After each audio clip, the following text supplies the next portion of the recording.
What's going on, everybody? This is Ultimate iDevice Vids, and today in this video we're going to be doing a battery drain test between the iPhone 12 and the Samsung Galaxy S21. And alright, with automatic brightness and color temperature modifications disabled on both of these, we've set both displays to the exact same amount of brightness using a lux meter, and it is what I consider to be a realistic brightness level for real-life usage. I also wanted to let you guys know that the S21 is set to adaptive under motion smoothness, meaning the display refresh rate can automatically adjust to as high as 120 Hz in certain conditions like scrolling and animations. This is what the phone automatically comes set at, and in reality it's what most users are going to be using it at. And of course both devices are running their latest operating systems respectively. Also, both devices have brand new fresh batteries installed. You can see the iPhone 12 is at 100% battery capacity, and of course the Galaxy S21 was just released, so it also has a brand new battery. Also, for those curious, we're using a US model of the Galaxy S21 with the Snapdragon processor. And we're going to get started by disconnecting the power source that these two devices are connected to, and then we'll remove the cables,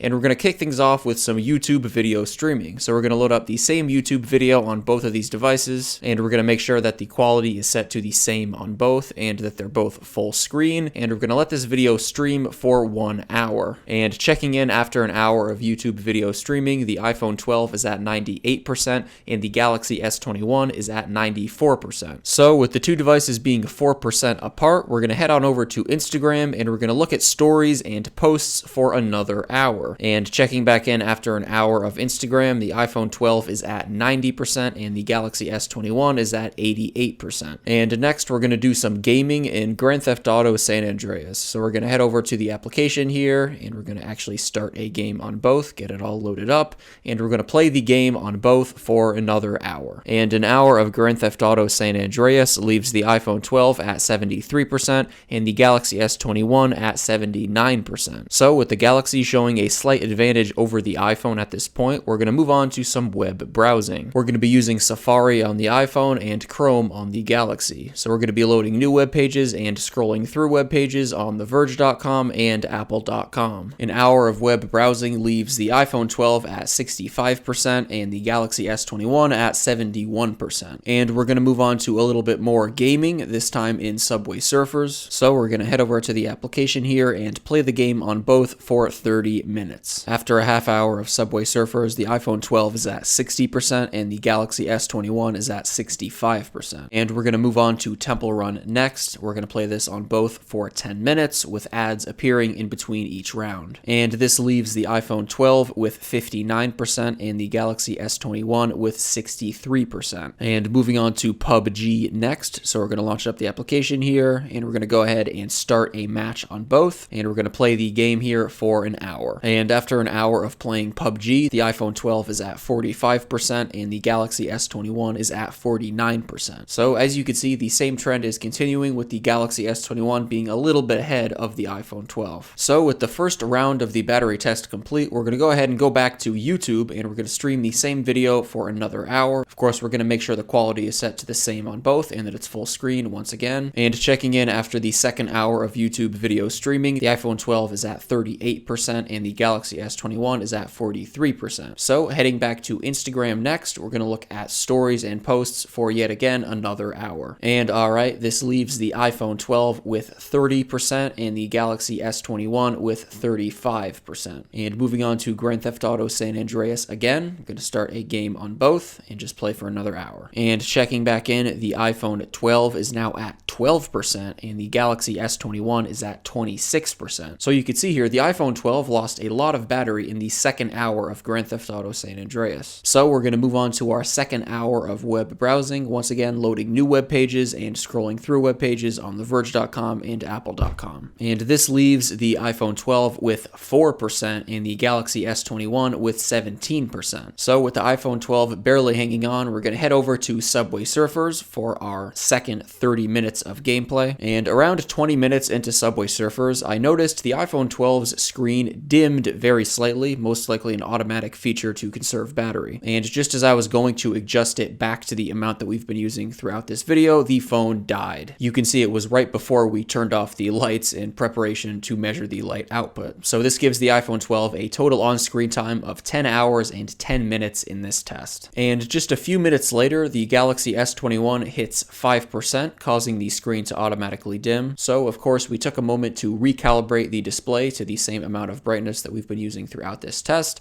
And of course, we'll continue with Subway Surfers here. And alright, after 30 minutes of Subway Surfers, the Galaxy S21 is still at 5%.